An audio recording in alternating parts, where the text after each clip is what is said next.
There are many reasons why to-do lists aren't necessarily very effective. One of them would be because on your to-do list you have all these different tasks which you could be doing, and because there's so many tasks on this list, that will often cause decision fatigue. The state in which you're faced with so many options of what you could do, what you could have, that you feel overwhelmed by all these different options you could choose. And the reason why decision fatigue is something you want to avoid is that the prefrontal cortex, this brain region up here, which is there for decision making, uses up a lot of energy. So if every time you have to look on your to-do list, you have to sort out which task to do first, because you haven't thought about it beforehand, then you're going to lose lots of energy due to making all these decisions. One study that shows the effect of decision fatigue very well is a study by Roy Baumeister. The participants in this study were students who had fasted for a long time, and these students were then put into rooms in which there was a bowl of radishes and also chocolate. Now these participants were split into two groups. One group was told that they're only allowed to eat the radishes, and the other simply was a control group. They could basically do whatever they wanted, so of course they went for the cookies. Now the interesting part is what happened after that. Both of these groups had to work on geometry puzzles, which they were told were there to actually test their intelligence. However, these puzzles were actually insolvable. So basically the only thing the researchers actually wanted to find out is how long it would take for them to give up.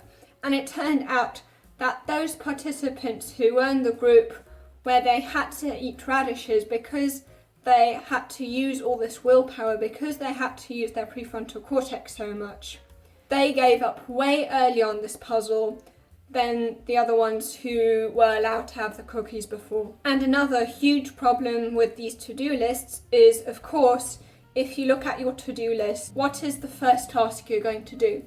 It's probably going to be the easiest. And if you want to be productive, then of course you want to do the hardest thing earlier in the morning, because in the morning you haven't made as many decisions than later on. And if you always pick the easiest things, then you're never going to get around to doing the harder things. Another huge problem is that these to-do lists, usually people who make these lists, never actually prioritize which task they find the most important, which task they ought to do first. And not setting priorities really kills productivity. You may be working hard, but you're not going to be productive. When we think about being productive, we often think doing the most amount of work in the least amount of time. However, being truly productive isn't that. Instead, it's doing the most useful work in the least amount of time. Doing the most work in the least amount of time isn't productive.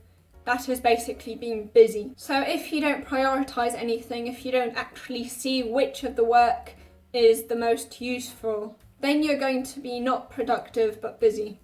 As the 80-20 principle states, 80% of our results comes from 20% of the work, so you want to make sure that you're doing that 20% that gives you the most results, and that you're actually not doing all the other things that would also give you results but not as many. And another big issue with to-do lists is that they only tell you what to do. They don't tell you when to do them. And the reason why you want to know when to do something is because implementation intentions, basically saying what you're going to do when, are extremely effective when it comes to beating procrastination. For example, there was this study in which participants who wanted to build the habit of exercising at least once a week were split into three groups. So one basically just was a control group.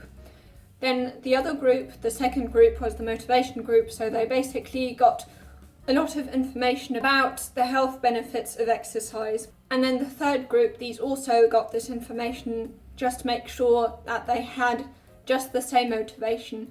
But they also had to fill out these implementation intentions.